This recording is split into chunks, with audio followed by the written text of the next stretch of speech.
అందరికీ నమస్కారం అండి. Welcome to ST Astrologics. ఈరోజు మనం చూడబోయే టాపిక్ ఏమిటి అంటే ఎవరు జ్యోతిషమును నేర్చుకోగలరు అండి. చాలామందికి డౌట్ ఉంటుంది కదా సార్, మీ జాతకంలో చూసి నా జాతకం ప్రకారం నేను నేర్చుకుంటానా, నేర్చుకోగలనా అనేసి ప్రతి ఒక్కరికి డౌట్ ఉంటుంది. ఆ డౌట్ క్లారిఫై చేద్దామని ఈ వీడియో పెడుతున్నాము. మనం వచ్చి ఇక్కడ చూడండి సార్, మనము ఒకే లాజిక్కే వాడతాం. అందరి మాదిరిగా ఇలా ఉంటే అలా ఉంటే అలా ఉంటే ఇలా ఉంటే ఇట్లా రూల్స్ గుర్తుపెట్టుకోవాల్సిన అవసరం లేదండి. మన ఛానలే లాజిక్ అండి. మనం పెట్టిండేది లాజిక్. ఏదైనా లాజిక్ ప్రకారంగా అర్థం చేసుకోవాలి సార్ వచ్చి. ఫస్ట్ జ్యోతిషమునికి కారక గ్రహం వచ్చి బుధుడు అండి. బుధుడే మనకి ఇంపార్టెంట్. ఒక్క గ్రహంతో కావాలండి. తర్వాత ఏ గ్రహానికైనా ఇంకో గ్రహం కలవాలండి అదే కాలపురుష చక్ర ప్రకారము 9వ స్థానాధిపతి గురువు అండి. అందుకే మనం ఎప్పుడు గురు దృష్టి ఉండాలి, గురు దృష్టి ఉండాలి, గురుబలం ఉండాలి, గురుబలం ఉండాలి అంటాం కదండి. ఎందుకు చెప్పండి? 9వ స్థానాధిపతి అది భాగ్యం.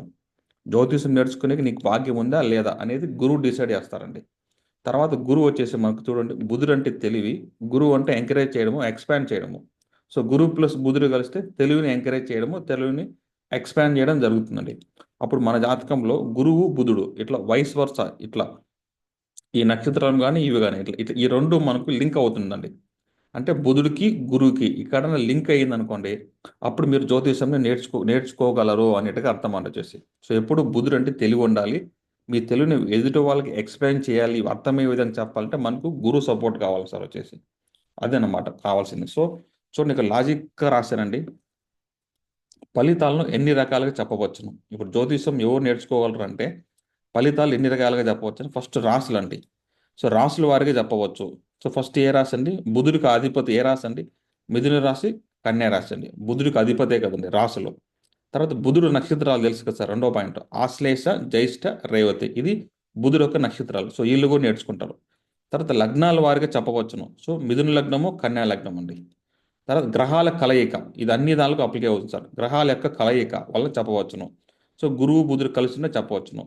తర్వాత గ్రహాల యొక్క దృష్టి, గురు దృష్టి, బుధుడు దృష్టి, అంటే గురువు బుధుడికి పడిన, బుధుడు గురువు పడినని పరస్పర దృష్టి అంటాము.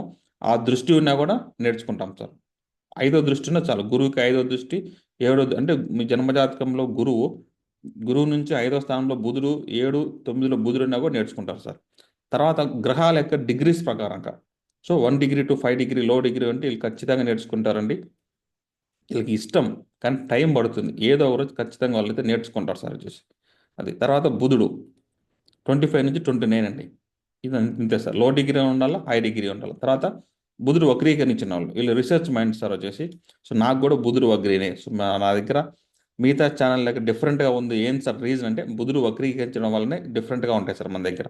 డిఫరెంట్ వే టు లేని అస్ట్రాలజీ లాజిక్స్ ప్రకారం మన దగ్గర ఉందంటే కారణం ఏంటంటే బుధుడు వక్రీ సార్. టాప్ కేటగిరీ ఎవరికి సార్ బుధుడు అంటే? ఎవరికైతే బుధుడు వక్రీకరించిందో వాళ్ళంతా టాప్ కేటగిరీ సార్ వచ్చేసి. జ్యోతిష్యం నేర్చుకోవడానికి టాప్ కేటగిరీ అనమాట. నెక్స్ట్ గురువు కూడా అదే తీసుకోవాలి సార్ వచ్చి.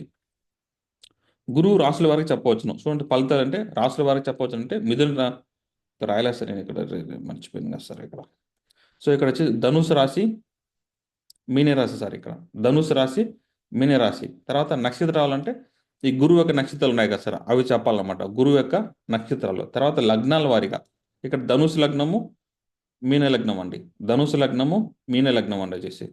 తర్వాత గ్రహాల యొక్క కలయిక వల్ల చెప్పవచ్చు. గురువు బుధుడు కామన్. గురు డిగ్రీస్ ఏదంతా కామన్గా ఉంది. గురువు వక్రీకరించినా కూడా నేర్చుకుంటారు సార్. ఎందుకంటే వాళ్ళు బోధించాలి సార్ గురువు వచ్చేసి.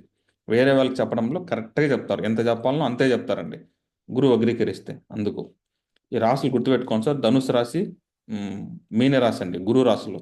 నక్షత్రాలు నక్షత్రాలు తెలుసు కదా సార్ మీకు, గురువు యొక్క నక్షత్రాలు అవన్నమాట. తర్వాత లగ్నాలు, ధనుసు లగ్నము, మీన లగ్నం అండి వచ్చేసి. అంతే సార్ వచ్చేసి. ఇది ఉంటే నేర్చుకుంటాం ఈ లాజిక్స్. దీంట్లో ఈ రాశులు, నక్షత్రాలు, లగ్నాలు అంటే 20% ఉంటుంది సార్. గ్రహచేరికే 75% ఫలితం ఇస్తుందండి. గుర్తుపెట్టుకోండి సార్, 70% గ్రహచేరిక ఫలితం ఇస్తుంది. ఇది మనకు 20% మనం నేర్చుకోవాలనుకుంటున్నాం. దీంట్లో నాకు ఈ 6 పాయింట్లు, నాకు 2 పాయింట్లు మ్యాచ్ అంటే తక్కువ ఉంటాయి. 6 మ్యాచ్ అయితే చాలా ఎక్కువ అండి. మీకు ఇంట్రెస్ట్ ఎక్కువగా ఉంటుందండి వచ్చేసి. నేర్చుకోండి. అన్నిటికన్నా హైలైట్గా సింపుల్ సార్, అంతే తెలియదు నాకు. బుధుడు డిగ్రీస్ చూడండి చాలు సార్ వచ్చేసి. ఇక్కడ పడిపోతాం అంతే సార్. బుధుడు డిగ్రీస్ దగ్గర ఈజీగా చెప్పొచ్చు. అదేంటి డిగ్రీ కాన్సెప్ట్. 1 డిగ్రీ, 5 డిగ్రీ ఉన్నారా, ఏదో ఒక రోజు ఏదో ఒక ఏజ్లో వాళ్ళకు ఆ దశ అంతర్దశలు రావాలండి. వాళ్ళ జన్మజాతకంలో బుధుడు ఉంటాడండి. గోచార గురువు దృష్టి పడాలండి. అప్పుడే నేర్చుకోగలుగుతారు ఆ మంత్లో. మిగతా టైంలో నేర్చుకోలేరు సార్. ఇంట్రెస్ట్ రాదనమాట అది. క్లాసెస్ మనం జూమ్ క్లాసెస్ వచ్చేసి కొంచెం డీటెయిల్స్ ఇది ఇక్కడ చెప్తున్నాను సార్ వచ్చేసి. ఇక్కడ చాలామంది డౌట్ ఉంది, ఏం డీటెయిల్స్ సార్ మాకు అర్థం కావాలని చెప్తున్నారు. సో మనది వచ్చేసి ఫలిత జ్యోతిషం సార్. ఇది మనది వచ్చేసి ప్రిడిక్టివ్ అస్ట్రాలజీ, డైరెక్ట్ ప్రిడిక్షన్స్ ఉంటుంది కానీ ఈ అస్ట్రానమీ గురించి ఇక్కడ ఉండదు సార్ మన కోర్సులో. ఫలిత జ్యోతిషం అనమాట, డైరెక్ట్గా ప్రిడిక్షన్స్ ఉంటాయండి. కోర్స్ వన్లో బేసిక్స్ అండి. ఈ గ్రహాలు, రాశులు, నక్షత్రాలు, భావాలు, లగ్న ఫలితాలు, రాశి యొక్క వాటి తత్వములు, గ్రహం యొక్క ఉచ్చస్థితి, నీచస్థితి, గ్రహాల యొక్క బలము, బలహీనము, సద్బలాలు, యోగాలు. ఇది ఇంపార్టెంట్ సార్. ఇక్కడ ఈజీగా తెలిసిపోతుంది. గ్రహాల బలం ఉన్నాయా, బలం లేదా, సద్బలాలు, యోగాలు తెలిసిపోతాయి సార్. 3 యోగాలు ఉన్నాయి సార్ ప్రతి జాతకంలోనూ. పంచమహాపురుష యోగం కానీ, జన్మకర్మాధిపతి యోగం కానీ, సద్బల గ్రహాలు ఈ 3 ఉంటే చాలు సార్ జాతకానికి వాళ్ళు పైకి వెళ్తారు ఎప్పటికైనా. తర్వాత అనాథ గ్రహాలు, తర్వాత దుస్థానాలు ఇంపార్టెన్స్ మనం చూడాలి. 3, 6, 8, 12 మారగాధిపతి, బాధగాధిపతి, అష్టమాధిపతి, పరివర్తన అంటే ఏంటి, గ్రహ యుద్ధము, వక్రం లేని గ్రహాలు, వక్రీకరించిన గ్రహాలు, అస్తంగమైన గ్రహాలు. ఈ బేసిక్స్ లేనిదే మనం నెక్స్ట్ బిల్డప్ చేయలేం సార్. నెక్స్ట్ వచ్చేసి కోర్స్ 2. సో మన దగ్గర డిఫరెంట్ వే అని పెట్టాం సార్ వచ్చేసి. సో మన దగ్గర మిగతా వాళ్ళ ఉండదు సార్. ఆ కేపీను అస్ట్రాలజీ ఉండదు మనకు. ఈ బేసిక్స్ కామన్ అండి. ఈ బేసిక్స్ కేపీ అస్ట్రాలజీ ఏ తీసుకున్నా మన కామనే సార్ వచ్చేసి. అన్ని జ్యోతిషంలోనూ బేసిక్స్ అన్ని కామనే అండి. ఆ ప్రిడిక్ట్ మెథడ్ మాత్రమే మారుతుంది సార్. ఒక్కొక్క పద్ధతికి మారుతుంది. మనం ఏం చేస్తామంటే జన్మజాత గ్రహాలు ప్లస్ గోచార గ్రహాలు అంటే మన మన జన్మ ఇప్పుడు గురువు ఉన్నాడు చూడండి సార్. ఇది గోచార గ్రహము. ఇది మనకు D1 చార్టు. ఇక్కడ చూడండి టిక్ వేసిన గురువు కేతు మీద పోతే ఎలా ఉంటుంది ఆ సంవత్సరం. అంటే ఇప్పుడు ఉన్నాడు కదా సార్ వృషభ రాశిలో. అప్పుడు అదే గురువు పైన పోతే ఫలితం ఎలా ఉంటుంది, గురువు రాహు పైన పోతే ఎలా ఉంటుంది, గురువు కుజుడి పైన వస్తే ఫలితం ఎలా ఉంటుంది, గురువు సూర్యుడి పైన పోతే ఎలా ఉంటుంది. అంటే గోచార గురువు జన్మజాతకంలో చంద్రుడి పైన పోతే ఫలితం ఎలా ఉంటుంది అని అర్థం. సో అప్పుడు గోచార గురు, రాహు, కేతు, శని గ్రహాలు దీన్ని ఏమంటాడు మనం ఇయర్లీ ప్రిడిక్షన్స్ అంటాం. ఎందుకంటే గురువు అక్కడ 1 year ఉంటాడు కదా సార్. అందుకు జన్మజాతకంలో ఉన్న గ్రహాలపైన వెళ్ళినప్పుడు ఫలితాలు. నెక్స్ట్ మంత్లీ చూడండి. ఇప్పుడు బుధుడు ఒక 25 రోజులకు మారుతున్నాడు కదా సార్. అప్పుడు బుధుడు పోయినప్పుడు ఎలా ఉంటుంది. ఈ జాతకం ఎప్పుడు ఈ జాతకంలో జ్యోతిషం బాగా నేర్చుకుంటాడంటే ఇక్కడ ఉన్నాడు కదా సార్ గురువు తులారాశిలో ఉన్నాడు. అప్పుడు గోచార బుధుడు ఈ తులారాశికి వచ్చిన మంత్ బాగా నేర్చుకుంటాడు. మళ్ళీ దీని దృష్టి ఉంటుంది కదండి, కుంభరాశికి ఉంటుంది. అప్పుడు గోచార బుధుడు కుంభరాశి వచ్చినప్పుడు బాగా నేర్చుకుంటాడు. మళ్ళీ గోచార బుధుడు మేషరాశిలో బాగా నేర్చుకుంటాడు. మళ్ళీ గోచార బుధుడు మిథున రాశిలో బాగా నేర్చుకున్నాను. అంటే గురువు యొక్క దృష్టి 5, 7, 9 అని సార్. అంతే అండి. అప్పుడు ఇట్లా మంత్లీ ప్రిడిక్షన్స్. అప్పుడు 9 గ్రహాలపైన పోతే ఫలితం ఎలా ఉంటుంది అనేది టెక్నిక్ సార్. ఇది వచ్చేసి ఆంధ్రలో ఎక్కడ ఫాలో అవ్వట్లేదండి ఈ టెక్నిక్. తమిళనాడులో ఫాలో అవుతారు సార్ వచ్చేసి. అక్కడ మనం నేర్చుకుందాం అనమాట వచ్చేసి కోర్స్ 2.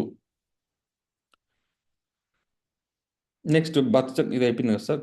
కోర్స్ 3లో వచ్చేసి ఈ దశాభుక్తి గురించి సార్. మొత్తం 9 గ్రహాల దశాభుక్తి ఎలా ఉంటాయో మనం వచ్చేసి తెలుసుకుంటాం సార్. ఒక్కొక్క గురు దశ, రాహు దశ, కేతువు, శని, బుధుడు, శుక్రుడు, కుజ, సూర్య దశ ప్లస్ అంతర్దశలో ఫలితాలు ఎలా అంటే కొంచెం చూడంగా చెప్పేస్తారు అట్లా.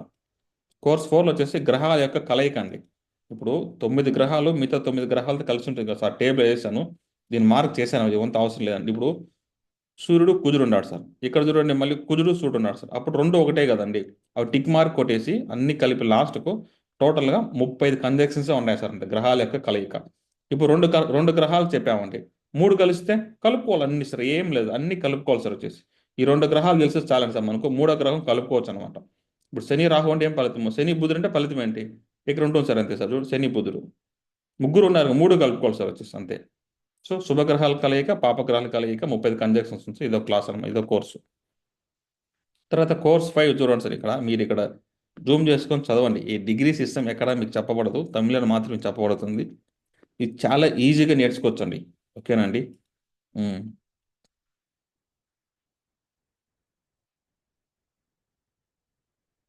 కొంచెం హెచ్డీలో ఎల్డి గ్రహం ఇచ్చే ఫలితాలు ఒకే విధంగా ఉంటాయి. ఎల్డి గ్రహం యొక్క ఫలితాలు పొందడానికి చాలా కష్టపడతాము. హెచ్డి గ్రహాల ఫలితాలు పొందడానికి చాలా సులభం అండి వచ్చేసి. కొంచెం ఎల్డి గ్రహం వృత్తిలో ఉద్యోగంలో పేరు బాగా సంపాదిస్తాం సార్. ఎల్డి గ్రహం మీ జాతకంలో 9 గ్రహాల్లో ఏది లో డిగ్రీ ఉంటుందో పేరు బాగా సంపాదిస్తారు. లాభం చాలా తక్కువగా ఉంటుందండి. ఇది ఒకటి తెలుసుకోవాలి సార్ మీరు. హెచ్డి గ్రహం అనేది మనీ బాగా సంపాదిస్తాము, లాభం చాలా ఎక్కువగా ఉంటుంది. ఇప్పుడు నేను జ్యోతిష్యం నేర్చుకుంటాను సార్. జ్యోతిష్యం నేర్చుకొని యూట్యూబ్ ఛానల్ పెట్టి మీలాగా నేను ఇట్లా ఛానల్స్ పెట్టి కన్సల్టేషన్స్ కానీ నేర్పించగలనా అంటే బుధుడు చూడాలి సార్. బుధుడు హై డిగ్రీ అనుకోండి, 25 డిగ్రీల పైన ఉంటే మీకు లాభం వస్తుంది అంటే అర్థం. పేరైతే రాదండి, లాభం వస్తుంది. అప్పుడు గురువు హై డిగ్రీ ఉందనుకోండి, టీచింగ్ చేసుకోవచ్చు అండి. సో అప్పుడు ఏది హై డిగ్రీ అయితే ఏ వృత్తి చేస్తారో ఆ హై డిగ్రీ ఉంటే అది మీకు చాలా ఈజీ అని చెప్పొచ్చు అండి దీంట్లో డిగ్రీ కోర్సులో వచ్చేసి. మీ డీటెయిల్ పోవాల్సినంత అవసరమే లేదు సార్. టక టక టక టక షార్ట్ కట్లు చెప్పొచ్చు అండి. తర్వాత చంద్రనాడు అండి. ఇది ఇప్పుడు ఒక జాతకుడు మన దగ్గరికి వచ్చాడండి. ప్రజెంట్ మీకు ఏం రన్ అవుతుంది? ఈ 2 రోజులు మీరు ఏ విషయాల గురించి ఆలోచిస్తారు? ఏ గ్రహాన్ని గురించి ఆలోచిస్తారు? ఇప్పుడు మీరు అనుకున్నది జరుగుతుందా? జరగదా? అనేది ఈజీ టెక్నిక్ అండి. ఈ టెక్నిక్ తెలియాలంటే ఈ బేసిక్స్ అన్నింటి తెలిసింది సార్ వచ్చేసి.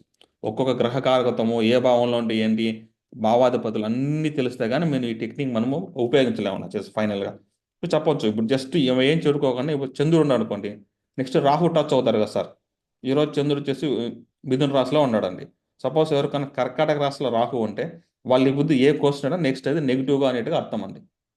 సింపుల్ టెక్నిక్స్ సార్ అవంతా ఉన్నాయన్నమాట. సో ఇంట్రెస్ట్ ఉండే వాళ్ళు వచ్చేసి ఈ నెంబర్కి కాంటాక్ట్ చేయండి. ఫీజ్ డీటెయిల్స్ అయితే చెప్తాం సార్ వచ్చేసి. సో ప్రతి ఒక్కరు వెయిట్ చేయండి సార్. మీరు గ్రహం అనేది కొంచెం టైం పడుతుంది. నాకైనా మీకైనా సార్ వచ్చేసి. ఆ టైం వచ్చినప్పుడు మాత్రమే మనము యాక్టివేట్ చేయగలుగుతాం. అది ఎప్పుడు టైం వచ్చింది? ఎప్పుడు మనం నేర్చుకున్న టైము, ఎప్పుడు మనం నేర్చుకోగలేము అనేసి టైం ఉంటుంది సార్. ఆ గ్రహం ఉంది. అదే చెప్పాను కదా సార్. గురువు బుధుడు యొక్క దృష్టి కలయిక. అదే అండి. ఏం లేదు సార్. ఒకటే లాజిక్కే. మన జన్మజాతకంలో ఉన్నటువంటి గురువు యొక్క దృష్టి గోచారంలో బుధుడికి 5, 7, 9 పడినప్పుడే మనం నేర్చుకోగలుగుతాము. మిగతా టైంలో మనము నేర్చుకోలేము అనేట్టుగా అర్థం అండి.